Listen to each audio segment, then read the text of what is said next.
ಓಂ ಶ್ರೀ ಗುರು ಬಸವಲಿಂಗಾಯ ನಮಃ. ಅರಿವು ವಾಹಿನಿಯ ವಚನಾಂತರಂಗ ಮಾಲಿಕೆಯ 94ನೇ ಸಂಚಿಕೆಗೆ ತಮಗೆಲ್ಲ ಆತ್ಮೀಯ ಸ್ವಾಗತ. ಗುರು ಬಸವಣ್ಣನವರ ಭಕ್ತನ ಮಹೇಶ್ವರ ಸ್ಥಳದ ವಚನಗಳನ್ನು ನಾವು ಅಧ್ಯಯನ ಮಾಡ್ತಾ ಇದ್ದೇವೆ. ಹಿಂದಿನ ಸಂಚಿಕೆಯಲ್ಲಿ ನಾವು 435ನೇ ವಚನದ ತನಕ ಅಂದ್ರೆ ಮಹೇಶ್ವರ ಸ್ಥಳದ 5 ವಚನಗಳನ್ನ, ಭಕ್ತನ ಮಹೇಶ್ವರ ಸ್ಥಳದ 5 ವಚನಗಳನ್ನ ತಿಳ್ಕೊಂಡಿದ್ದೇವೆ. ಈ ವಚನದಲ್ಲಿ, ಈ ಸಂಚಿಕೆಯಲ್ಲಿ ಇನ್ನ 5 ವಚನಗಳು ಅಂದ್ರೆ 436ರಿಂದ 440 ವಚನಗಳ ತನಕ ಒಂದು ಚಿಂತನೆಯನ್ನ ಮಾಡೋಣ. ಭಕ್ತ ಸ್ಥಳ ಅಂತಂದ್ರೆ ಅದರಲ್ಲಿ ಶ್ರದ್ಧಾ ಭಕ್ತಿ ಪ್ರಧಾನವಾಗಿರುತ್ತೆ. ಮತ್ತೆ ಮಹೇಶ್ವರ ಸ್ಥಳ ಅಂದ್ರೆ ಅಲ್ಲಿ ನಿಷ್ಠಾ ಭಕ್ತಿ ಪ್ರಧಾನವಾಗಿರುತ್ತೆ. ಏನು ಶ್ರದ್ಧೆಗೂ ನಿಷ್ಠೆಗೂ ವ್ಯತ್ಯಾಸ ಅಂದ್ರೆ, ಶ್ರದ್ಧೆ ಮಾಡುವ ಯಾವುದೇ ಕ್ರಿಯೆಗಳಲ್ಲಿ ಆರಂಭಿಕ ನೆಲೆಯಲ್ಲಿ ಅಲ್ಲಿ ಅತ್ಯಂತ ಗಾಢವಾದ ಒಂದು ನಂಬಿಕೆ ಅಲ್ಲಿ ಇರಬೇಕಾಗುತ್ತೆ. ಅದಕ್ಕೆ ಶ್ರದ್ಧೆ ಅಂತ ಕರೀತಾರೆ. ಆ ಶ್ರದ್ಧೆ, ನಂಬಿಕೆ ಇನ್ನಷ್ಟು ಗಟ್ಟಿಯಾಗಿ ಅದರ ಅಳವಡಿಕೆಯ ಪ್ರಯತ್ನವನ್ನ ಏನ್ ಪಡ್ತೀವಲ್ವಾ, ಅದು ನಿಷ್ಠೆ ಅಂತ ಕರೆಸ್ಕೊಳ್ಳುತ್ತೆ.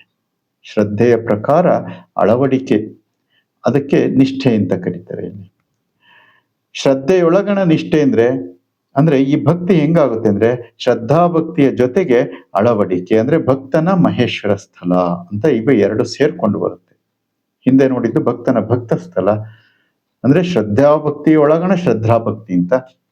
ಇಲ್ಲಿ ಬರುವುದು ಶ್ರದ್ಧಾ ಭಕ್ತಿಯ ಜೊತೆಗೆ ನಿಷ್ಠಾ ಭಕ್ತಿಯು ಕೂಡ ಅಳವಡಬೇಕು ಅಂತ. ಅಂದ್ರೆ ನಾವು ಏನು ವಿಚಾರವನ್ನ ತಿಳ್ಕೊಂಡಿದ್ದೇವೆ, ಯಾವ ಸತ್ಯದ ವಿಚಾರಗಳನ್ನ ನಾವು ತಿಳ್ಕೊಂಡಿದ್ದೇವೆ ಈ ವಚನಗಳಲ್ಲಿ, ಆ ರೀತಿ ನಡೆಯುವ ಪ್ರಯತ್ನ ಏನಿದೆ ಅದಕ್ಕೆ ಮಹೇಶ್ವರ ಸ್ಥಳ ಅಥವಾ ಭಕ್ತನ ಮಹೇಶ್ವರ ಸ್ಥಳ ಅಂತ ಕರೀತಾರೆ. ಅಥವಾ ಶ್ರದ್ಧಾ ಭಕ್ತಿ ಒಳಗಣ ನಿಷ್ಠಾ ಭಕ್ತಿ ಅಂತ ಅದಕ್ಕೆ ಕರೀತಾರೆ. ಇನ್ನ ತತ್ವದ ವಿಚಾರಕ್ಕೆ ಬಂದ್ರೆ, ಇಲ್ಲಿ ಹಿಂದಿನ ಸಂಚಿಕೆಯಲ್ಲಿ ಹೇಳಿರೋ ತರ ಪೃಥ್ವಿ ತತ್ವದೊಳಗಣ ಜಲತತ್ವ ಅಂತ ಬರುತ್ತೆ. ಪೃಥ್ವಿಯೊಳಗೆ ಜಲವನ್ನ ಮಿಕ್ಸ್ ಮಾಡಿದ್ರೆ 10%, 50% ಭೂಮಿ ಇದೆ ಅಂತಂದ್ರೆ ಭೂಮಿ ತತ್ವ, ಇನ್ನು 10% ನೀರು ಹಾಕಿದ್ರೆ ಅದಕ್ಕೆ ಯಾವ ರೀತಿ ಒಂದು ಗುಣ ಬರುತ್ತಲ್ಲ, ಆ ರೀತಿಯ ಗುಣ ನಮ್ಮ ದೇಹದಲ್ಲಿ ಇರುತ್ತೆ, ಮನೋಭಾವಗಳಲ್ಲಿ ಇರುತ್ತೆ, ನಮ್ಮ ಆಚಾರಗಳಲ್ಲಿ, ನಡವಳಿಕೆಗಳಲ್ಲಿ ಇರುತ್ತೆ. ಅವುಗಳನ್ನ ಹುಡುಕಿ ಶರಣರು ಏನ್ ಮಾಡಿದ್ದಾರೆ, ಅಂತ ಗುಣಗಳು ಯಾವುವು ನಮ್ಮಲ್ಲಿ, ಅವುಗಳನ್ನ ಹೇಗೆ ನಾವು ಲಿಂಗೀಕರಿಸಿಕೊಳ್ಳಬೇಕು ಅಥವಾ ದೈವೀಕರಿಸಿಕೊಳ್ಳಬೇಕು ನಮ್ಮ ನಡೆನುಡಿಗಳನ್ನ. ಇಲ್ಲಿ ಹೇಳುವುದು ಶರಣರು ಅಥವಾ ಬಸವಣ್ಣನವರು ಇಲ್ಲಿ ಪ್ರಮುಖವಾಗಿ ಹೇಳುವುದೇನು ಅಂದ್ರೆ, ಈ ಎಲ್ಲಾ ಸ್ಥಳಗಳಲ್ಲಿ ನಮ್ಮ ಆಚಾರ ವಿಚಾರಗಳನ್ನ ಶುದ್ಧಿಗೊಳಿಸಿಕೊಂಡು ಅವುಗಳನ್ನ ಅಳವಡಿಸಿಕೊಳ್ತಾ ಹೋಗೋದು. ಅಳವಡಿಸಿಕೊಳ್ಳುವುದು ಅಂದ್ರೆ ಜೀವನದ ಒಂದು ಭಾಗವಾಗಿಸಿಕೊಳ್ತಾ ಹೋಗುವುದೇ ಇಡೀ ಒಂದು ಈ ಲಿಂಗಾಯತ ತತ್ವ ಅಥವಾ ಬಸವ ತತ್ವ. ಹಾಗಾಗಿ ಇಲ್ಲಿ ಕೇವಲ ಪೂಜೆ ಮಾಡ್ತಾ ಕೂತ್ಕೊಳ್ಳೋದೇ ಆಗಲಿ, ಅದೊಂದೇ ಲಿಂಗಾಯತ ತತ್ವ ಅಂತಾನೆ ಆಗ್ಲಿ ಏನೋ ಅಲ್ಲ. ಇದು ತತ್ವದ ಅಳವಡಿಕೆ, ಜೀವನದಲ್ಲಿ ಎಲ್ಲ ಹಂತಗಳಲ್ಲಿ ಅದನ್ನ ಅಳವಡಿಕೆ ಮಾಡಿಕೊಳ್ಳುವುದು ಬಸವಣ್ಣನವರು ಹೇಳಿರುವಂತ ವಿಚಾರ ಮಾರ್ಗ. ಹಾಗಾಗಿ ಈಗ 436ನೇ ವಚನವನ್ನು ಅರಿಯುವ ಪ್ರಯತ್ನವನ್ನ ಮಾಡೋಣ. ಹೊನ್ನಿನೊಳಗೊಂದೊರೆಯ ಸೀರೆಯೊಳಗೊಂದೆಳೆಯ ಇಂದಿಂಗೆ ನಾಳಿಂಗೆ ಬೇಕೆಂದೆ ನಾದಡೆ ನಿಮ್ಮಾಣೆ ನಿಮ್ಮ ಪ್ರಮಥರಾಣೆ ನಿಮ್ಮ ಶರಣರಿಗಲ್ಲದೆ ಮತ್ತೊಂದನರಿಯೇ ಕೂಡಲ ಸಂಗಮ ದೇವ. ಜೀವನದಲ್ಲಿ ನಾವು ಎಷ್ಟು ಸಂಪಾದನೆ ಮಾಡಬೇಕು, ಏನು ಸಂಪಾದನೆ ಮಾಡಬೇಕು, ಮತ್ತೆ ಎಷ್ಟನ್ನ ಇಟ್ಕೋಬೇಕು ಅನ್ನುವಂಥ ವಿಚಾರವನ್ನ ಈ ವಚನ ನಮಗೆ ತಿಳಿಸ್ಕೊಡ್ತಾ ಇದೆ. ಹೊನ್ನಿನೊಳಗೆ ಒಂದೊರೆಯ, ನಾವು ಸಂಪಾದನೆಯನ್ನ ಮಾಡ್ಬಿಟ್ಟಿದ್ದೀವಿ, ಕಾಯಕ ತತ್ವದಿಂದನೇ ಸತ್ಯ ಸದಾಚಾರವನ್ನು ಅಳವಡಿಸಿಕೊಂಡು ಸಂಪಾದನೆಯನ್ನ ಮಾಡಿದ್ದೀವಿ. ಮಾಡಿದ ಮೇಲೆ ಎಷ್ಟು ಇಟ್ಕೋಬೇಕು ಅಂತ ನಮಗೆ ಮಾರ್ಗದರ್ಶನವನ್ನ ಈ ವಚನ ಕೊಡುತ್ತೆ. ಹೊನ್ನಿನೊಳಗೆ ಒಂದೊರೆಯ ಅಂದ್ರೆ, ಹೊನ್ನು ಅಂತಂದ್ರೆ ಇಲ್ಲಿ ಬರೀ ಬಂಗಾರ ಅಂತಾನೆ ಅಲ್ಲ, ಹಣ ಆಸ್ತಿ ಎಲ್ಲದೂ ಬರುತ್ತೆ. ಹೊನ್ನಿನೊಳಗೆ ಒಂದೊರೆಯ, ಸೀರೆಯೊಳಗೆ ಒಂದೆಳೆಯ, ಸೀರೆ ಅಂತಂದ್ರೆ ವಸ್ತ್ರ ಬಟ್ಟೆ ಇವೆಲ್ಲ ಬರುತ್ತೆ. ಇಂದಿಂಗೆ ನಾಳಿಂಗೆ ಬೇಕೆಂದೆನಾದಡೆ ಅಂದ್ರೆ ಅಗತ್ಯಕ್ಕಿಂತ ಹೆಚ್ಚು ಅಂತ. ಇಂದಿಂಗೆ ನಾಳಿಂಗೆ ಅಂತಂದ್ರೆ ನಾವು ಶಬ್ದಾರ್ಥವನ್ನ ತೆಗೆದುಕೊಂಡ್ರೆ ಬಹುಶಃ ಅಪಾರ್ಥ ಆಗಬಹುದು. ಇವತ್ತಿಗೆ ನಾಳೆಗೆ ಅಂದ್ರೆ ಇವತ್ತು ನಾಳೆಗೆ ಬೇಕು, ನಾಳೆ ಬೆಳಿಗ್ಗೆ ತಿಂಡಿ ಮಾಡ್ಲಿಕ್ಕೆ ಇಲ್ದಂಗ್ ಮಾಡ್ಕೋಬೇಕಾ ಮತ್ತೆ ಅಂತ ಪ್ರಶ್ನೆ ಬರುತ್ತೆ. ವಚನಗಳನ್ನ ಶಬ್ದಾರ್ಥವನ್ನ ತೆಗೆದುಕೊಂಡಾಗ ಆ ರೀತಿ ಆಗ್ಬಿಡುತ್ತೆ. ನಾಳೆಗೂ ಇಟ್ಕೋಬಾರ್ದ ಮತ್ತೆ, ಮತ್ತೆ ಇಟ್ಕೊಳ್ಳದೆ ಇದ್ರೆ ಕೊಡೋದು ಹೆಂಗೆ? ಇಲ್ಲಿ ಕೆಲವು ವಚನಗಳಲ್ಲಿ ಕೊಡ್ಬೇಕು ಅಂತ ಬರುತ್ತೆ. ಬೇರೆಯವರಿಗೆ ಕೊಡಬೇಕು, ಕೇಳಿದವರಿಗೆ ಇವತ್ತೇ ಬರುತ್ತೆ, ಮುಂದಿನ ಸಂಜೆ ಮುಂದಿನ ವಚನಗಳು. ಮತ್ತೆ ಈಗ ಯಾರಿಗಾದ್ರೂ ಕೊಡ್ಬೇಕು ಅಂದ್ರೆ ನಾನು ಇಟ್ಕೊಂಡಿರ್ಬೇಕಲ್ಲ, ಈ ರೀತಿಯಾದ ಪ್ರಶ್ನೆಗಳು ಬರುತ್ತೆ. ಇದರ ಅರ್ಥ ಏನು ಅಂದ್ರೆ ಶಬ್ದಾರ್ಥ ಅಲ್ಲ, ಭಾವಾರ್ಥವನ್ನ ನಾವು ಗ್ರಹಿಸಬೇಕಾಗತ್ತೆ. ಅಗತ್ಯಕ್ಕಿಂತ ಹೆಚ್ಚು ಅಂತ ಅತ್ಯಂತ ಒಂದು ಏನೋ ಉತ್ಕಟ ಆಕಾಂಕ್ಷೆಯಿಂದ, ಆಸೆ ಬುರುಕತನದಿಂದ ಕೂಡಿರ್ತೀವಲ್ಲ, ಅದನ್ನ ಇಲ್ಲಿ ಹೇಳ್ತಾ ಇದ್ದಾರೆ. ಇಂದಿಂಗೆ ನಾಳಿಂಗೆ ಬೇಕೆಂದೆನಾದಡೆ ನಿಮ್ಮ ಆಣೆ ನಿಮ್ಮ ಪ್ರಮಥರಾಣೆ, ನಿಮ್ಮ ಶರಣರಿಗಲ್ಲದೆ ಮತ್ತೊಂದನರಿಯೇ ಕೂಡಲ ಸಂಗಮ ದೇವ. ಈ ವಚನದಲ್ಲಿ ಹೇಳ್ತಾ, ಹೊನ್ನಿನೊಳಗೊಂದೊರೆಯ ಸೀರೆಯೊಳಗೊಂದೆಳೆಯ ಅಂದ್ರೆ ಅಷ್ಟು ಹೆಚ್ಚಿಗೆ ಸಂಪಾದನೆ, ಅಗತ್ಯಕ್ಕಿಂತ ಹೆಚ್ಚಿನ ಸಂಪಾದನೆಯನ್ನ ನಾನು ಇಟ್ಕೊಳ್ಳೋದಿಲ್ಲ ಅಥವಾ ಇಟ್ಕೋಬಾರದು ಅನ್ನುವುದು ಬಸವಣ್ಣನವರ ಒಂದು ಸಿದ್ಧಾಂತ.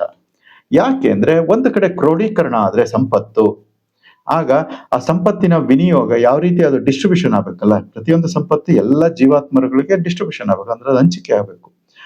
ಒಬ್ಬ ವ್ಯಕ್ತಿ ಯಾವುದೋ ಕಾರಣದೇ ಹೆಂಗೋ ಸಂಪಾದನೆ ಮಾಡಿ ಇಟ್ಕೋಬಿಟ್ರೆ ಸಮಾಜದಲ್ಲಿ ಅದ್ರ ಕೊರತೆ ಉಂಟಾಗ್ತಾ ಇದೆ. ಅದಕ್ಕೆ ಗಾಂಧೀಜಿಯವರು ಹೇಳ್ತಾರಲ್ಲ, ಮಹಾತ್ಮ ಗಾಂಧಿ, ಈ ಭೂಮಿ ಪ್ರತಿಯೊಬ್ಬರ ಅವಶ್ಯಕತೆಗಳನ್ನ ಪೂರೈಸಬಲ್ಲದು, ಆದರೆ ದುರಾಸೆಗಳನ್ನಲ್ಲ ಅಂತ ಮಹಾತ್ಮ ಗಾಂಧೀಜಿ ಹೇಳ್ತಾರೆ.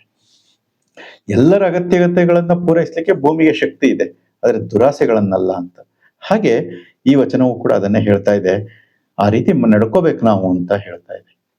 ಹೆಚ್ಚಿಗೆ ಒಂದು ಕಡೆ ಕ್ರೋಢೀಕರಣ ಆಗಬಾರದು, ಆ ಸಂಪತ್ತಿನ ಮರು ವ್ಯಾಖ್ಯಾನ ಆಗಬೇಕು. ಅಂದ್ರೆ ಅರ್ಥ ಅದು ಎಲ್ಲ ಕಡೆ ಹಂಚಬೇಕು ಅನ್ನುವುದು, ಅಗತ್ಯಕ್ಕಿಂತ ಹೆಚ್ಚನ್ನ ಕ್ರೋಢೀಕರಿಸಬಾರದು ಅನ್ನುವುದು ಈ ವಚನದ ಒಂದು ಸಾರಾಂಶ. ನಿಮ್ಮ ಶರಣರಿಗಲ್ಲದೆ ಮತ್ತೊಂದನರಿಯೇ ಕೂಡಲ ಸಂಗಮ ದೇವ. ಯಾರಿಗೆ ಅದನ್ನ ಹಂಚಬೇಕಂತಂದ್ರೆ ಅಪಾತ್ರ ದಾನವ ಮಾಡಲಾಗದು ಸಪಾತ್ರ, ಅಂದ್ರೆ ಕೆಟ್ಟ ಕೆಟ್ಟ ಕಾರ್ಯಗಳಿಗೆ, ಯಾವ್ಯಾವುದೋ ಎಂತೆಂಥ ಕಾರ್ಯಗಳಿಗೋ ಕೊಡಬಾರದು. ಇಲ್ಲಿ ಅದನ್ನ ಶರಣರಿಗಲ್ಲದೆ ಅಂತಂದ್ರೆ ಸತ್ಕಾರ್ಯಗಳಿಗೆ ಅದನ್ನ ವಿನಿಯೋಗ ಮಾಡಬೇಕು ಅನ್ನುವುದು ಈ ವಚನದ ಒಂದು ಭಾವ ಅಂತ ನನ್ನ ಒಂದು ಅನಿಸಿಕೆ. ತಮ್ಮ ಅನಿಸಿಕೆ ಅಭಿಪ್ರಾಯಗಳನ್ನು ಕೂಡ ತಿಳಿಸಿ. ಮುಂದಿನ ವಚನ ಈ ರೀತಿ ಇದೆ, 437. ಆಲುತ್ತಲು ಹರೆ ಹೊಯ್ಸಿ ಅಂಕವ ಮಾಡಿದೆನೆಲ್ಲರ ಕಂಡು, ಆನು ಬೇಡೆಂದೆಡೆ ಮಾಣೆ ಕಲಿತನ ಮಾಡಿದೆನೆಲ್ಲರ ಕಂಡು, ಅಲ್ಲಿ ಹೋಯಿತು ಗಳೆ ಎಂದೆಡೆ ಆಸೆ ಮಾಡೆನು ಕೂಡಲ ಸಂಗಮ ದೇವ. ಈ ವಚನ ಸ್ವಲ್ಪ ಅರ್ಥವಾಗೋದು ಬಹಳ ಕಠಿಣ ಇದೆ. ಯಾವ ಶಬ್ದಗಳು ಕೂಡ ಇಲ್ಲಿ ಸಾಮಾನ್ಯ ಎಲ್ರಿಗೂ ಅರ್ಥವಾಗುವಂತ ಶಬ್ದಗಳು ಇಲ್ಲ. ಹಾಗಾಗಿ ಅದೇನ್ ಹೇಳ್ತಾ ಇದೆ ಅಂತ ಪ್ರಯತ್ನವನ್ನ ಪಡೋಣ, ಅರ್ಥ ಮಾಡ್ಕೊಳ್ಳೋ ಪ್ರಯತ್ನ ಪಡೋಣ. ಆಲುತ್ತಲು ಹರೆಯ ಹೊಯಿಸಿ ಅಂದ್ರೆ ಆಲುವುದು ಅಂದ್ರೆ ಕೇಳುವುದು ಅಂತ ಕರೆ. ಈ ಕಿವಿಲಿ ಏನೋ ಆಲಿಸೋದು ಅಂತ ಇದು ಗಮನವನ್ನು ಕೊಟ್ಟು ಆಲಿಸು ಅಂತ ಹೇಳ್ತಾರೆ. ಆಲಿಸುವುದು, ಕೇಳಿಸಿಕೊಳ್ಳುವುದು, ಯಾವುದೋ ಒಂದು ಕರೆ ಬಂದಾಗ ಕೇಳಿಸಿಕೊಳ್ಳುವುದು. ಅದಕ್ಕೆ ಆಲುತ್ತಲು ಹರೆಯ ಹೊಯಿಸಿ. ಏನ್ ಕೇಳ್ತಾ ಇದೆ ನಮ್ಮ ಕಿವಿಗೆ ಅಂದ್ರೆ ಇಡೀ ವಚನವನ್ನ ನೋಡಿದ್ರೆ ನಮಗೆ ಅರ್ಥ ಆಗುತ್ತೆ. ಇಲ್ಲಿ ಅಂಕ ಅಂತ ಪದ ಬಳಸಿದ್ದಾರೆ. ಅಂಕ ಅಂದ್ರೆ ಯೋಧ ಅಂತ, ಸೈನಿಕ ಅಂತ. ಸೈನಿಕನ ಕೆಲಸ ಏನು? ಯುದ್ಧ ಮಾಡೋದು, ಶತ್ರುಗಳನ್ನ ಹಿಮ್ಮೆಟ್ಟಿಸೋದು ರಣರಂಗದಲ್ಲಿ. ಅದನ್ನ ನೋಡಿದಾಗ ಇಲ್ಲೇನ್ ಕೇಳಿಸ್ತಾ ಇದೆ? ಆಲುತ್ತಲು ಅಂತಂದ್ರೆ ಶಬ್ದ ಕೇಳ್ತಾ ಇದೆ. ಯಾವ ಶಬ್ದ ಕೇಳ್ತಾ ಇದೆ? ಯುದ್ಧದ ಸೈರನ್ ಮೊಳಗುತ್ತಾ ಇದೆ ಅಲ್ಲಿ ಅಂತ. ಕಹಳೆ, ಯುದ್ಧದ ಕಹಳೆ ಮೊಳಗುತ್ತಾ ಇದೆ. ಯುದ್ಧದ ಕಹಳೆ ಅಂದ್ರೆ ಶತ್ರುಗಳು ನಮ್ಮ ಮೇಲೆ ಬರ್ತಾ ಇದ್ದಾರೆ, ರೆಡಿಯಾಗಿ ಯುದ್ಧಕ್ಕೆ ಅಂತೇಳಿ ಕಹಳೆ ಮೊಳಗ್ತಾ ಇದೆ. ಆಲುತ್ತಲು ಹರೆಯ ಹೋಯಿಸಿ ಅಂದ್ರೆ ಬಾಣಗಳನ್ನ ರೆಡಿ ಮಾಡೋದು. ಹರೆಯ ವಹಿಸೋದು ಅಂತಂದ್ರೆ ಬಾಣಗಳನ್ನ ಕುಲುಮೆಯಲ್ಲಿ ತಗೊಂಡು, ಹಿಂದಿನ ಕಾಲದಲ್ಲಿ ಯಾವ ರೀತಿ ವ್ಯವಸ್ಥೆ ಇತ್ತು. ಇವತ್ತು ದೊಡ್ಡ ದೊಡ್ಡ ಫ್ಯಾಕ್ಟ್ರಿಗಳಲ್ಲಿ ಏನೋ ವೆಪನ್ಸ್ ರೆಡಿ ಆಗ್ತವೆ, ಮಿಸೈಲ್ಸ್, ಟ್ಯಾಂಕರ್ಸ್, ಇವೆಲ್ಲ ಅಲ್ಲಿ ಫ್ಯಾಕ್ಟ್ರಿಗಳಲ್ಲಿ ರೆಡಿ ಆಗ್ತವೆ. ಹಿಂದಿನ ಕಾಲದಲ್ಲಿ ಕುಲುಮೆಗಳಲ್ಲಿ ಆಯುಧ ಬಾಣಗಳನ್ನ, ಬಿಲ್ಲುಗಳನ್ನ, ಅವುಗಳನ್ನೆಲ್ಲ ರೆಡಿ ಮಾಡ್ಕೋತಾ ಇದ್ರಲ್ಲ. ಆ ಸನ್ನಿವೇಶವನ್ನು ಉದಾಹರಣೆ ತಗೋತಾ ಇದ್ದಾರೆ. ಆ ಯುದ್ಧದ ಸನ್ನಿವೇಶದಲ್ಲಿ ಹೆಂಗಾಗ್ತಾ ಇದೆ ಅಂತಂದ್ರೆ, ಶಬ್ದ ಬರ್ತಾ ಇದೆ, ಯುದ್ಧದ ಸೈರನ್ ಮೊಳಗ್ತಾ ಇದೆ, ಕಹಳೆ ಮೊಳಗ್ತಾ ಇದೆ. ಆಗ ಕುಲುಮೆಗಳೆಲ್ಲ ಆಕ್ಟಿವೇಟ್ ಆಗ್ತವೆ, ಇದ್ದು ಬಾಣಗಳನ್ನ ಎಲ್ಲ ತಯಾರು ಮಾಡಿ ಇಟ್ಕೊಂಡು ಎಲ್ಲ ಯುದ್ಧಕ್ಕೆ ಹೊರಡ್ತಾ ಇದ್ದಾರೆ. ಹರೆಯ ಹೊಯಿಸಿ ಅಂಕವ ಮಾಡಿದ್ದೇನೆ ಎಲ್ಲರ ಕಂಡು, ಧೀರತನದಿಂದ ಯುದ್ಧ ರಣಭೂಮಿಗೆ, ರಣರಂಗಕ್ಕೆ ಧುಮುಕ್ತಾ ಇದ್ದೇವೆ. ಧುಮುಕುತ್ತಾನೆ ಸೈನಿಕ. ಆನು ಬೇಡೆಂದೆಡೆ ಮಾಣೆ ಅಲ್ಲಿ. ಆಮೇಲೆ ಮುಂದೆ ಕಲಿತನವ ಮಾಡಿದ್ದೇನೆ ಎಲ್ಲರ ಕಂಡು. ಅಂದ್ರೆ ಕಲಿತನ ಅಂತಂದ್ರೆ ಕೆಚ್ಚು ಅಂತ, ವೀರಾಗ್ರ, ಇದು ವೀರಾವೇಶದಿಂದ ಹೋರಾಡುವುದಕ್ಕೆ ಕಲಿತನ ಅಂತ ಕರೀತಾರೆ. ಆ ಕಲಿತನ ಎಚ್ಚರಿಕೆ, ಎದೆಗಾರಿಕೆಯಿಂದ ಹೋರಾಡುವುದು. ಆನು ಬೇಡೆಂದೆಡೆ ಮಾಣೆ, ಬೇಡ ಅಂತಂದ್ರು ಬಿಡೋ ಹಾಗಿಲ್ಲ. ಅಲ್ಲಿ ಯುದ್ಧ ಭೂಮಿಗೆ ಹೋದ ಮೇಲೆ ಹೋಗಲೇಬೇಕು, ಹೋರಾಡ್ಲೇಬೇಕು. ಯುದ್ಧ ಭೂಮಿ ಅದು ಆಟದ ಮೈದಾನ ಅಲ್ಲ. ಹಾಗಾಗಿ ಅಲ್ಲಿ ಕೆಚ್ಚೆದೆಯಿಂದ ಹೋರಾಡಬೇಕು. ಮುಂದೆ ಅಲ್ಲಿ ಹೋಯಿತು ಗಳೆ ಎಂದಡೆ. ಒಂದು ಬಾಣ ಬಿಟ್ರೆ ಯುದ್ಧಕ್ಕೆ ಭೂಮಿಗೆ ಹೋಗ್ಬಿಟ್ಟು ನನ್ನ ಬೆನ್ನಲ್ಲಿ ಇದು ಏನೋ ಇದ್ರಲ್ಲಿ ಬತ್ತಳಿಕೆಯಲ್ಲಿ ಬಾಣಗಳಿದ್ದಾವೆ, ಬಾಣ ಬಿಟ್ರೆ ಬಾಣ ಖರ್ಚಾಗುತ್ತೆ ಅಂತ ಯೋಚನೆ ಮಾಡಿದ್ರೆ ಹೋಯಿತು ಗಳೆ ಎಂದಡೆ. ಗಳೆ ಅಂದ್ರೆ ಬಾಣ. ಬಾಣ ಬಿಟ್ರೆ ಹೋಯ್ತಪ್ಪ ಈಗ ಏನ್ ಮಾಡೋದು, ಖರ್ಚಾಗುತ್ತಲ್ಲ ಅಂತ ಯೋಚನೆ ಮಾಡಿದ್ರೆ ಆಸೆ ಮಾಡೇನು ಕೂಡಲ ಸಂಗಮ. ಅವಾಗ ಏನಾಗುತ್ತೆ, ನನಗೆ ಸೋಲಾಗ್ತಾ ಇದೆ. ಬಾಣವನ್ನ ಬಿಟ್ರೆ ಹೋಯ್ತು ಅಂತೇಳಿ ನಾನೇನಾದ್ರೂ ಯೋಚನೆ ಮಾಡಿದ್ರೆ ಯುದ್ಧ ಭೂಮಿಯಲ್ಲಿ, ಆಗ ಏನಾಗ್ತಾ ಇದೆ, ನಮಗೆ ಸೋಲು ಉಂಟಾಗ್ತಾ ಇದೆ. ಶತ್ರು ನಮ್ಮ ಮೇಲೆ ಅಟ್ಯಾಕ್ ಮಾಡಿ ನಮ್ಮನ್ನ ಸದೆ ಬಡಿತಾನೆ. ಹಾಗೆ ಇಲ್ಲಿ ಏನನ್ನು ಹೇಳ್ತಾ ಇದ್ದಾರೆ, ಯಾವ್ದು ಕೇಳಕ್ ಹೋಗ್ತಾ ಇದ್ದಾರೆ ಅಂದ್ರೆ, ಈ ವಚನ ಒಂದನ್ನೇ ಓದಿದ್ರೆ ನಮಗೆ ಅಷ್ಟು ಸುಲಭವಾಗಿ ಅರ್ಥ ಆಗಲ್ಲ. ಇದಕ್ಕೆ ಹಿಂದಿನ ವಚನ ಅಥವಾ ಮುಂದಿನ ವಚನ ಯಾವ್ದಾದ್ರು ಒಂದನ್ನ ಲಿಂಕ್ ಮಾಡ್ಕೋಬೇಕಾಗತ್ತೆ. ಇದಿಷ್ಟೇ ಓದಿದ್ರೆ ಏನ್ ಹೇಳ್ತಾ ಇದ್ದಾರೆ ಬಸವಣ್ಣರು ಇದ್ರಲ್ಲಿ ಅನ್ನೋದು ನಮಗೆ ಸ್ಪಷ್ಟ ಆಗಲ್ಲ. ಅದಕ್ಕೆ ಹಿಂದಿನ ವಚನದ ಒಂದು ಸ್ವಲ್ಪ ಲೇಷವನ್ನ ಇಟ್ಕೋಬೇಕು ಇದಕ್ಕೆ. ಹೊನ್ನಿನೊಳಗೊಂದೊರೆಯ ಸೀರೆಯೊಳಗೆಂದೆಳೆಯ ಹಿಂದಿಂಗೆ ನಾಳಿಂಗೆ ಬೇಕೆಂದೆನಾದಡೆ, ನಿಮ್ಮಾಣೆ ನಿಮ್ಮ ಪ್ರಮಥರಾಣೆ ನಿಮ್ಮ ಶರಣರಿಗಲ್ಲದೆ ಮತ್ತೊಂದನರಿಗೆ ಅಂತ ಹೇಳಿದಾರಲ್ಲ. ಈ ಅತಿಯಾದ ಸಂಗ್ರಹ ಬುದ್ಧಿಯನ್ನ ನಾವು ಮಾಡ್ತೀವಲ್ವಾ, ಅದಕ್ಕೆ ಲಿಂಕ್ ಮಾಡಿದ್ದಾರೆ ಈ ವಚನ. ಮುಂದಕ್ಕೆ ಅದಕ್ಕೆ ಲಿಂಕ್ ಮಾಡ್ಕೋಬೇಕಾಗುತ್ತೆ ನಾವು. ಹಾಗೆ ಇದು ರಣರಂಗ. ಯಾವುದು ರಣರಂಗ ಅಂದ್ರೆ ಜೀವನವೇ ರಣರಂಗ. ಈ ರಣರಂಗದಲ್ಲಿ ಈ ವಿಚಾರ ನನಗೆ ಗೊತ್ತಾಗಿದೆ ಈಗ. ಹೊನ್ನಿನೊಳಗೊಂದೆಳೆಯ ಸೀರೆಯೊಳಗೊಂದೆಳೆಯ ಇಟ್ಕೋಬಾರ್ದು, ಅಥವಾ ಹೆಚ್ಚಿಗೆ ಸಂಪಾದನೆಯನ್ನ ಮಾಡಬಾರ್ದು ಅಂತಲ್ಲ, ಇಟ್ಕೋಬಾರ್ದು ಅಂತ. ಹಾಗೆ ಅತಿಯಾದಂತ ಒಂದು ಆಸೆ ಬುರುಕುತನ, ಲೋಭ, ಅದನ್ನ ಇಟ್ಕೊಂಡ. ಲೋಭ ಅಂತಂದ್ರೆ ಏನು ಅಂತಂದ್ರೆ, ನಾನು ಗಳಿಕೆ ಮಾಡಿದ್ದು ಮತ್ತೆ ಒಂದು ಪೈಸನೂ ಆಚೆಗೆ ಹೋಗ್ಬಾರ್ದು ನನ್ನಿಂದ ಬಿಟ್ಟು ಅನ್ನೋದು. ಅದಕ್ಕೆ ಲೋಭ ಅಂತ ಕರೀತಾರೆ. ಆ ಲೋಭತನವನ್ನ ನಾವು ಇಟ್ಕೋಬಾರ್ದು ಅಂತ ತಿಳ್ಕೊಂಡಿದೀವಲ್ಲ, ಇದೇ ರಣರಂಗ. ಇದು ರಣರಂಗ, ಜೀವನದ ರಣರಂಗ. ಈ ರಣರಂಗದಲ್ಲಿ ಒಬ್ಬ ಭಕ್ತನಾದಂತವನು ಯುದ್ಧಕ್ಕೆ ಹೊರಡ್ತಾ ಇದ್ದಾನೆ ಅಂದ್ರೆ ಅದನ್ನ ಸಾಧನೆ ಮಾಡ್ತೀನಿ ಅಂತ ಹೋಗ್ತಾ ಇದ್ದಾನೆ. ಯಾವ್ದನ್ನ ನಾನು ಈ ರೀತಿಯಾಗಿ ಜೀವನ ಮಾಡ್ತೀನಿ ಅನ್ನುವುದೇ ರಣರಂಗ. ಹಾಗೆ ಹೊರಟಂತ ವ್ಯಕ್ತಿ ಜೀವನದ ಪಥದಲ್ಲಿ ಅದರಿಂದ ಹಿಮ್ಮುಖನಾದ್ರೆ, ಯಾವುದೋ ಒಂದು ಕ್ಷಣದಲ್ಲಿ ತಾನು ಯಾರಿಗೋ ಏನೋ ಒಂದು ಕಷ್ಟದಲ್ಲಿರುವಂತವರಿಗೆ ಸಹಾಯ ಮಾಡ್ಬೇಕಾದಂತ ಸಂದರ್ಭ ಬರ್ತಾ ಇದೆ. ಯಾರೋ ಹುಡುಕೊಂಡು ಬರ್ತಾರೆ, ನಿಮ್ಮ ಹತ್ರ ಸ್ವಲ್ಪ ನಮಗೆ ಸಹಾಯ ಬೇಕಾಗಿತ್ತು, ಯಾವ್ದೋ ವಿಚಾರ ಅಂದ್ರೆ ಅದು ಅಪಾತ್ರ ಅಲ್ಲ, ಸಪಾತ್ರ, ಒಳ್ಳೆ ಕಾರ್ಯಕ್ಕೆ ಬರ್ತಾ ಇದ್ದಾರೆ. ದೇವಸ್ಥಾನ ಕಟ್ಟಕ್ಕಲ್ಲ, ಮತ್ತೆ ಯಾವ್ದಕ್ಕೆ, ಮಕ್ಕಳಿಗೆ ಎಜುಕೇಶನ್, ಏನೋ ಒಂದು ಆಸ್ಪತ್ರೆ, ಏನೋ ಒಂದು ಸಮಸ್ಯೆ, ಆ ಸಮಸ್ಯೆಗೋಸ್ಕರ ಹುಡ್ಕೊಂಡು ಬರ್ತಾ ಇದ್ದಾರೆ, ಕೊಟ್ಟೆ ಸಿಗಬಹುದು ಅನ್ನೋ ಒಂದು ಇದರಿಂದ. ಹಾಗೆ ಬಂದಾಗ ಅಂತವರಿಗೆ ಸಹಾಯ ಮತ್ತೆ ಲೋಭಿ ಆದ್ರೆ ಅದು ರಣರಂಗ, ಅಲ್ಲೇ ಯುದ್ಧ ಭೂಮಿ ಅದು. ಅಲ್ಲಿ ಹೋಯಿತು ಗಳೆ ಎಂದಡೆ, ನಾನು ಕೊಟ್ರೆ ಹೋಗ್ಬಿಡುತ್ತಲ್ಲ ಅಂತ ಯೋಚನೆ ಮಾಡಿದ್ರೆ ಅಲ್ಲೇ ನನಗೆ ಸೋಲಾಯಿತು. ಅಂದ್ರೆ ನಾನು ಏನು ನಿರ್ಧಾರವನ್ನ ಜೀವನದಲ್ಲಿ ಮಾಡಿದ್ದೆ, ಈ ರೀತಿ ನಾನು ನಡ್ಕೋಬೇಕು ಅಂತ, ಆ ರೀತಿ ನಡ್ಕೊಳ್ಳದೆ ಇದ್ರೆ ಅದೇ ರಣರಂಗದಲ್ಲಿ ನಮಗೆ ಫೇಲ್ಯೂರ್, ಹಿಮ್ಮೆಟ್ಟುವಿಕೆ ಅಂತ. ಅದಕ್ಕೆ ಉದಾಹರಣೆಯನ್ನ ಕೊಟ್ಟಿರುವಂತ ವಚನ ಇದು. ಬರೀ ಇದೊಂದು ವಚನ ಓದಿದ್ರೆ ನಮಗೆ ಸ್ಪಷ್ಟತೆ ಸಿಗೋಲ್ಲ, ಅದಕ್ಕೆ ಹಿಂದಿನ ವಚನದ ಭಾವ ಬೇಕಾಗುತ್ತೆ. ಮುಂದಿನ ವಚನ 438. ಕಾಗೆ ಒಂದಗುಳ ಕಂಡರೆ ಕೂಗಿ ಕರೆಯದೆ ತನ್ನ ಬಳಗವನು, ಕೋಳಿ ಒಂದು ಕುಟುಕ ಕಂಡರೆ ಕೂಗಿ ಕರೆಯದೆ ತನ್ನ ಕುಲವೆಲ್ಲವ, ಶಿವಭಕ್ತನಾಗಿ ಭಕ್ತಿ ಪಕ್ಷ ಇಲ್ಲದಿದ್ದಡೆ ಕಾಗೆ ಕೋಳಿಯಿಂದ ಕರಕಷ್ಟ ಕೂಡಲ ಸಂಗಮ ದೇವ. ಬಸವಣ್ಣನವರ ಒಂದು ವಿಚಾರವೇ ಹೀಗಿದೆ. ಅವ್ರು ಏನ್ ಮಾಡ್ತಾರೆ ಅಂದ್ರೆ, ಇಡೀ ಪ್ರಕೃತಿಯನ್ನ ಗುರುವಾಗಿ ಸ್ವೀಕರಿಸಿದ್ದಾರೆ. ಅವರಿಗೆ ಗುರು ಯಾರು ಅಂದ್ರೆ ತಮ್ಮ ಅಂತರಂಗದ ಅರಿವು. ಆ ಅರಿವಿನ ಪ್ರಜ್ಞೆಯ ಮುಖಾಂತರ ಇಡೀ ಸೃಷ್ಟಿ, ಇಡೀ ಪ್ರಕೃತಿಯೇ ಗುರುವಾಗಿ ಪರಿಣಮಿಸ್ತಾ ಇದೆ. ಏನನ್ನ ನೋಡಿದ್ರು ಅಲ್ಲಿಂದ ಒಂದು ವಿಚಾರವನ್ನ ಗ್ರಹಿಸ್ತಾರೆ. ಒಂದು ಪ್ರಾಣಿ ನೋಡ್ಲಿ ಅಲ್ಲಿಂದ ಗ್ರಹಿಸ್ತಾರೆ. ಒಂದು ಸಿಂಹ ನೋಡ್ಲಿ, ಆನೆ ನೋಡ್ಲಿ, ಹುಲಿ ನೋಡ್ಲಿ, ಹಾಗೆ ಕಾಗೆ ನೋಡ್ಲಿ, ಕೋಳಿ ನೋಡ್ಲಿ, ಯಾವುದನ್ನೇ ನೋಡಿದ್ರು ಕೂಡ ಅಲ್ಲಿಂದ ನಾನು ಏನ್ ಕಲಿಬಹುದು ಅನ್ನೋ ಒಂದು ವಿಚಾರವನ್ನ ಗ್ರಹಿಸ್ತಾರೆ. ಅದನ್ನ ನನ್ನ ಜೀವನಕ್ಕೆ ಯಾವ ರೀತಿ ಅಡಾಪ್ಟ್ ಮಾಡ್ಕೋಬಹುದು ಅನ್ನುವಂಥ ವಿಚಾರವನ್ನ ನೋಡಿ ಈಗ ಇಲ್ಲಿ ಹೇಳ್ತಾರೆ. ಕಾಗೆ ಮತ್ತೆ ಕೋಳಿ ಎರಡು ಉದಾಹರಣೆಯನ್ನ ತಗೊಂಡಿದ್ದಾರೆ. ಕಾಗೆ ಒಂದಗುಳ ಕಂಡರೆ ಕೂಗಿ ಕರೆಯದೆ ತನ್ನ ಬಳಗವನ್ನು. ಕಾಗೆ ಸಾಮಾನ್ಯವಾಗಿ ಎಲ್ಲಾರು ಒಂದ್ ಕಾಳು, ಸ್ವಲ್ಪ ಒಂದು 10 ಕಾಳು ಬಿದ್ದಿದ್ರು ಅಂತ ಏನ್ ಮಾಡುತ್ತೆ, ತನ್ನ ಕೂಗಿ ಕೂಗಿ ತನ್ನ ಇಡೀ ಬಳಗವನ್ನ ಕರಿತಾ ಇದೆ. ಲೈಟ್ ಕಂಬದ ಮೇಲೋ, ತಂತಿಗಳ ಮೇಲೋ ಎಲ್ಲೋ ಒಂದ್ ಕಡೆ ಕೂತ್ಕೊಳ್ಳುತ್ತೆ. ಕಾ ಕಾ ಕಾ ಅಂತೇಳಿ ಕರಿತಾ ಇರುತ್ತೆ. ಆಗ ಅದು ಕರಿತಿದ್ದಂಗೆ ಇಲ್ಲಿ ಕಾಳಿದೆ ಅಂತ ಅವಕ್ಕೆಲ್ಲ ಗೊತ್ತಾಗುತ್ತೆ, ಎಲ್ಲವೂ ಬಂದು ಒಟ್ಟಿಗೆ ಕೂಡ್ಕೊಂಡು ಊಟ ಮಾಡ್ತವೆ.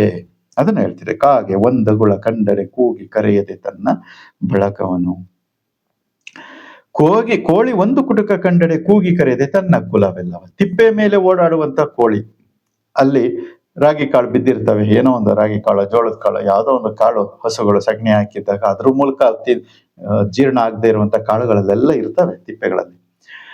ಅದನ್ನ ಹುಡುಕೊಂಡು ಬಂದಂತ ಕೋಳಿ ತನ್ನ ಎಲ್ಲ ಸಮೂಹದ ಜೊತೆ ಇದು ಏನೋ ಸಹಭೋಜನವನ್ನ ಮಾಡ್ತಾ ಇದೆ.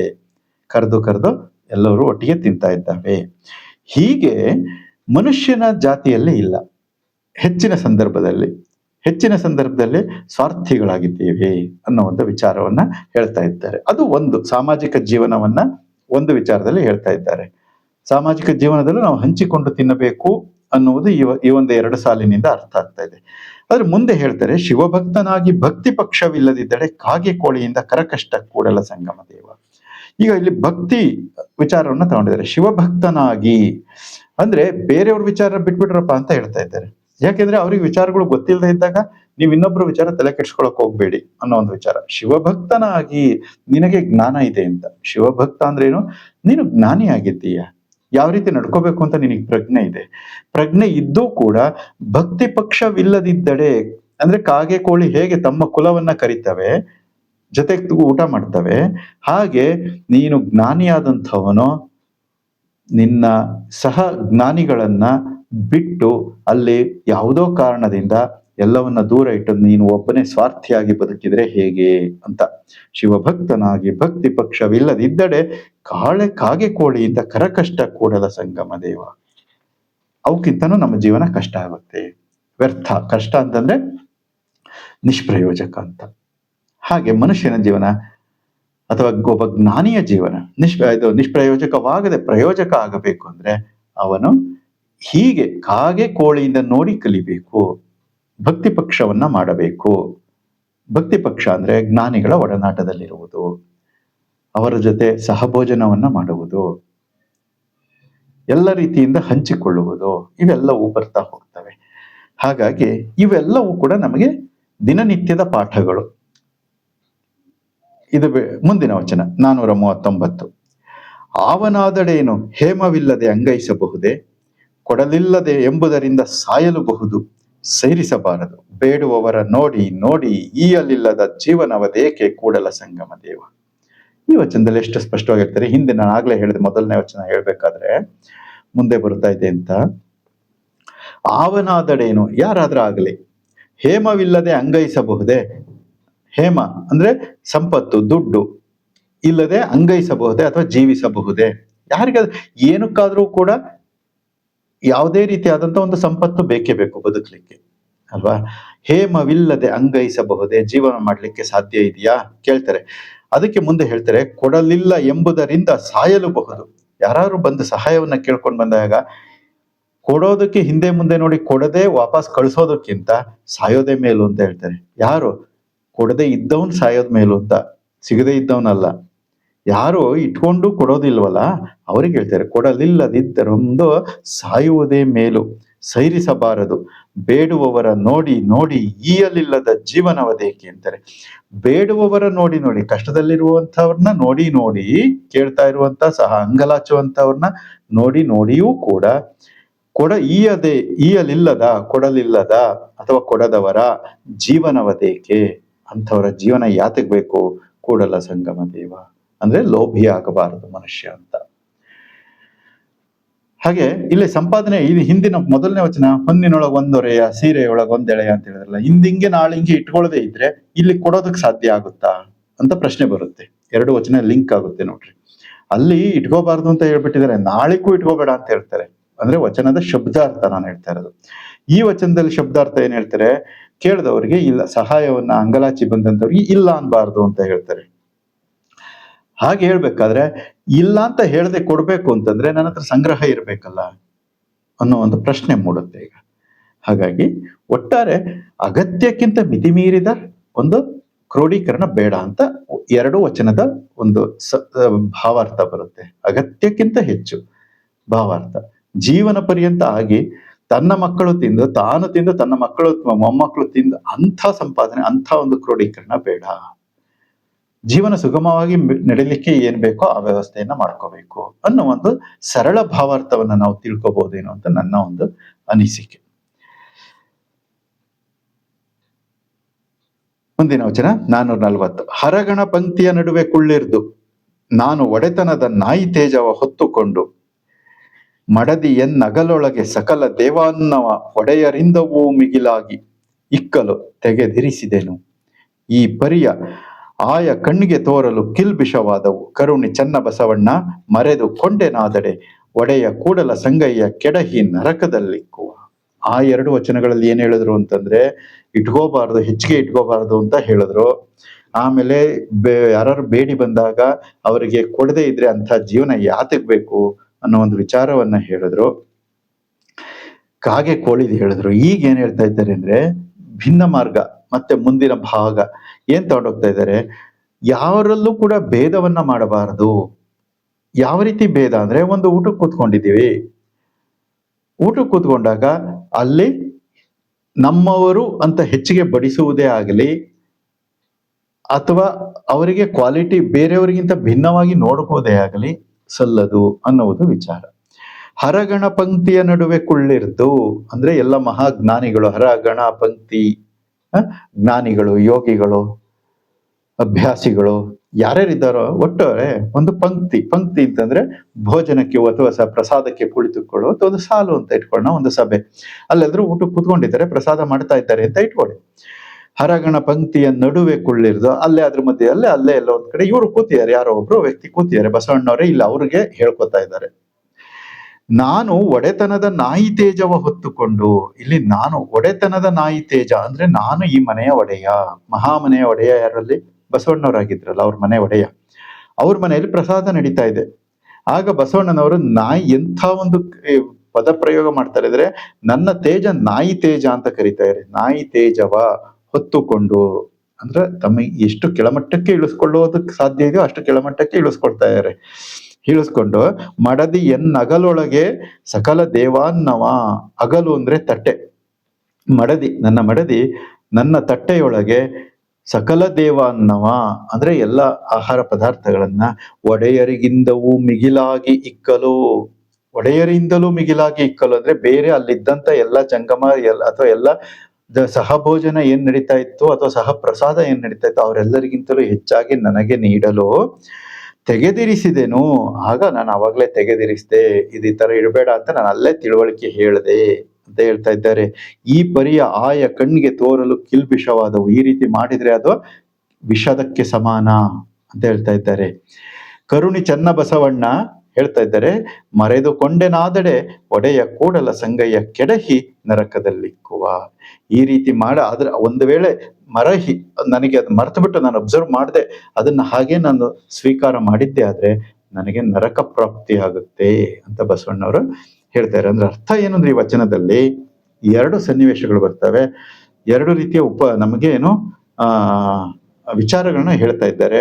ಒಂದು, ನೀಡುವವರು ಕೂಡ ಆ ರೀತಿ ಮಾಡಬಾರದು, ಪ್ರಸಾದವನ್ನ ಬಡಿಸುವವರು ಕೂಡ ಇವರು ನಮ್ಮವರು ಅಥವಾ ನನ್ನ ಗಂಡ ನನ್ನ ಮಗ ಅಂತ ಒಂದು ಪಂಕ್ತಿಯಲ್ಲಿ ಕುಳಿತಾಗ ಆ ರೀತಿಯಾಗಿ ಹೆಚ್ಚಿಗೆ ಅಥವಾ ಯಾವುದೋ ಒಂದು ವಿಶೇಷವಾದ ಪದಾರ್ಥವನ್ನ ಅವರಿಗಷ್ಟೇ ಬಡಿಸುವುದು ಮಾಡಬಾರದು ಪಂಕ್ತಿಯಲ್ಲಿ ಅನ್ನೋದು ಒಂದರ್ಥ ಆಯ್ತು. ಇನ್ನೊಂದರ್ಥ, ತಾನು ಊಟ ಮಾಡುವಂತ ಸ್ಥಳದಲ್ಲಿದ್ದಂಥವನು, ಗಂಡನೇ ಆಗಲಿ ಮಗನೇ ಆಗಲಿ ಯಾರೇ ಆಗಲಿ, ಅವರು ಕೂಡ ಆ ಭೇದವನ್ನ ಮಾಡದಂತೆ ನೋಡಿಕೊಳ್ಳಬೇಕಾದ ಇನ್ನು ಇವರ ಕರ್ತವ್ಯ. ಹಾಗೆ ಇಲ್ಲಿ ಎರಡೂ ಕೂಡ ಸಮಭಾವ ಇರಬೇಕು ಅನ್ನುವಂಥ ವಿಚಾರವನ್ನ ಗುರುಬಸವಣ್ಣವರು ಈ ವಚನಗಳಲ್ಲಿ ತಿಳಿಸಿಕೊಡ್ತಾ ಇದ್ದಾರೆ. ಹಿಂದಿನ ಒಂದು ಆ 4 ವಚನಗಳಿಗೂ ಮತ್ತೆ ಈ ವಚನಕ್ಕೂ ಸ್ವಲ್ಪ ಭಿನ್ನತೆ ಬಂತು. ಹೀಗೆ ಒಂದು ಒಟ್ಟಾರೆ ನಮಗೆ ಇಲ್ಲಿ ಭಕ್ತನ ಮಹೇಶ್ವರ ಸ್ಥಳದಲ್ಲಿ ನಾವು ಅಳವಡಿಸಿಕೊಳ್ಳಬೇಕಾದಂತ ವಿಚಾರಗಳನ್ನ ಗುರು ಬಸವಣ್ಣನವರು ಈ ರೀತಿಯಾಗಿ ತಿಳಿಸಿಕೊಡ್ತಾ ಇದ್ದಾರೆ. ಇಲ್ಲಿ ಅಳವಡಿಕೆ ಅಂದ್ರೆ ನಾವು ಕೇವಲ ಇಷ್ಟಲಿಂಗ ಪೂಜೆ ಅಂತ ಅಲ್ಲ ಕುಳಿತುಕೊಂಡು, ಇವೆಲ್ಲವೂ ಕೂಡ ಇಷ್ಟಲಿಂಗದ ಪೂಜೆಯೇ ಆಗಿದ್ದಾವೆ. ಜೀವನದಲ್ಲಿ ಅಳವಡಿಕೆಯೇ ಇಷ್ಟಲಿಂಗ ಪೂಜೆ. ಇಷ್ಟಲಿಂಗ ಅಂತಂದ್ರೆ ಸಾಧಕನ ತನುವೇ ಇಷ್ಟಲಿಂಗ, ಸಾಧಕನ ತನುವೇ ಇಷ್ಟಲಿಂಗ. ಹಾಗಾಗಿ ಅಂಥ ಇಷ್ಟಲಿಂಗದ ಪೂಜೆ ಯಾವ ರೀತಿ ನಡಿಬೇಕು ಅಂದ್ರೆ ಇವುಗಳ ಅಳವಡಿಕೆಯಿಂದ ನಡಿಬೇಕು. ಇವುಗಳ ಅಳವಡಿಕೆಯಿಂದ ನಡೆದ್ರೆ ಆಗ ತನ್ನ ದೇಹವೇ ಪ್ರಸಾದವಾಗುತ್ತೆ, ತನ್ನ ದೇಹವೇ ಪಾದೋದಕವಾಗುತ್ತೆ, ದೇಹವೇ ವಿಭೂತಿ ಆಗುತ್ತೆ, ಎಲ್ಲವೂ ಕೂಡ ತನ್ನಲ್ಲಿಯೇ ಇರುತ್ತೆ ಒಳಗಡೆನೆ ಅನ್ನುವಂಥ ವಿಚಾರವನ್ನ ಗುರು ಬಸವಣ್ಣನವರು ತಮ್ಮ ಎಲ್ಲ ವಚನಗಳಲ್ಲಿ ತಿಳಿಸಿಕೊಡ್ತಾ ಹೋಗ್ತಾ ಇದ್ದಾರೆ. ತಮ್ಮ ಅನಿಸಿಕೆ ಅಭಿಪ್ರಾಯಗಳನ್ನ ತಿಳಿಸಿ ಅಂತ ಕೇಳ್ಕೊಳ್ತಾ, ವೀಕ್ಷಿಸಿದ್ದಕ್ಕೆ ಧನ್ಯವಾದಗಳು. ಶರಣು ಶರಣಾರ್ಥಿ.